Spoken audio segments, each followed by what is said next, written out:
start taking a look at section 2.8 on the intermediate value theorem.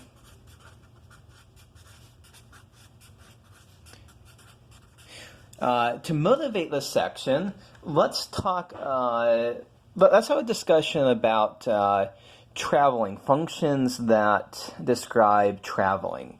So, for example, my hometown is in northwest Pennsylvania, so let me draw a map here of here is my hometown, and here is Rutgers, roughly speaking. And so imagine that here is my path, and we'll say that this is 350 miles from Rutgers to my hometown in Pennsylvania. So let's say I'm driving home. So what's going to happen is that I'm just going to keep getting closer and closer and closer to my hometown as I make this trip. At one moment I'll be 1 mile, then the next minute I'll be 2 miles away from Rutgers, then I'll be 3 miles, 4 miles, 5 miles, so on and so forth. So realize that something about this is that I'm going to be at every single point along this path.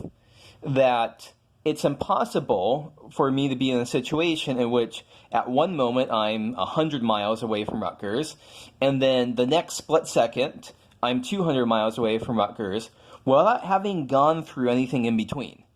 In order for me to go from here to here, I must pass through everything in between. The textbook's example talks about a plane's elevation, and so I was flying on a plane a few weeks ago, and so like the cruising altitude was, let's say, 35,000 feet. In order for our plane to go from zero elevation to 35,000 feet, we had to go pass through. There was a point in which we were 1 foot, 2 feet, 3 feet, 4 feet, so on and so forth, 1,729 feet above sea level. We have to hit every elevation, every altitude in between 0 and 35,000 feet. It doesn't make sense that we can skip values in between. And so that's the whole point of the intermediate value theorem. Everything I'm talking about, either my travel from Central Jersey to Pennsylvania or riding on the plane and climbing up to 35,000 feet, these describe continuous functions. And the point with continuous functions is that they cannot skip values. So let me write this up formally. So the intermediate value theorem, I'll abbreviate that IVT, it says that if f is continuous, CTS is continuous, on a closed interval, and we'll call our interval A to B. It's a closed interval, so we're including the endpoints. Then, for every value of m that is between f of A and f of B, there is at least one value, C, in between A and B, such that f of C is equal to m. Okay, so let's draw some pictures and to explain this, to see that this is a reasonable statement. So let's say here is A, here is B. I'm going to do an example where f of A is bigger than f of B. Note that the intermediate value theorem doesn't need f of A to be bigger than f of B or f of A to be smaller than f of B. We're just going to say that m is between f of A and f of B. So let's say that this is what our function looks like. This is f of x. So if here is my value of m that I care about, so this m is between f of A and f of B. So there is exactly one, well, in this case there's exactly one, but not necessarily exactly one. There is a value, C, that is between A and B. It's in the open interval from A to B, such that f of C is equal to M. So this is the intermediate value theorem. So going from A to B, we don't skip any values in between f of A and f of B. So a couple of comments here. First off, realize that there might be more than one value. So for example, if I were to have chosen, let me call this m hat here as the m value, and I make dots around here. So it looks like there's actually 3 different values. I'll call them C1, C2, C3. So all 3 of these values, f of C1 is f of C2, is f of C3, is m hat. So it doesn't say there's exactly one value, it just says there's at least one value C in the interval between A and B, such that f of C is m hat. Here there's 3. For our original m, there was only one, f of C was equal to m.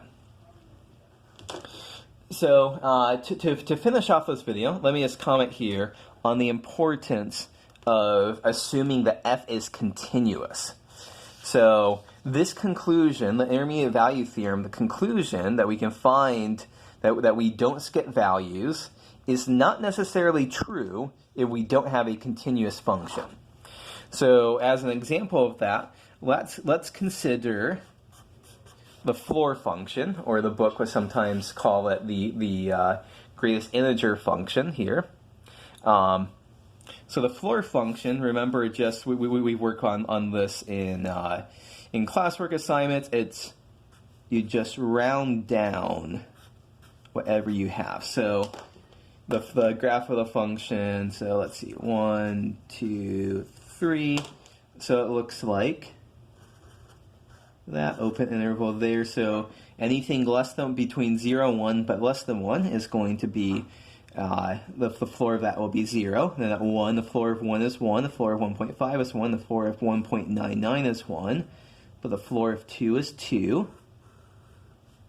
And so this is the picture that we get for the floor function. So let's just suppose that we pick A to be 1.3 and B to be 2.7. So trying to use this here, we would say for every value m that is between f of A and f of B. So f of A is 1, f of B is 2. So for every value m that is between 1 and 2, there should be an output. There should be an input that gets that as an output if the intermediate value theorem, if this were continuous, we have the intermediate value theorem. However, well, we could just pick, well, something like 1.3. 1.3 is between 1 and 2, but do we see anything? So let's say right here is 1.3. There are no values of, there's no values of C between 1.3 and 2.7 that have 1.3 as an output. So no C in 1.3 comma 2.7 such that f of C is equal to 1.3. By the way, I'm realizing I probably should not have picked both that 1.3 there and that 1.3 there to be the same thing. If you want to, if you're getting confused by that, change this 1.3 to a 1.4. There would be no C such that f of C is equal to 1.4. Same consequence. So here we see that if we don't have a continuous functions are nice. If we don't have a continuous function, we don't necessarily have this intermediate value theorem.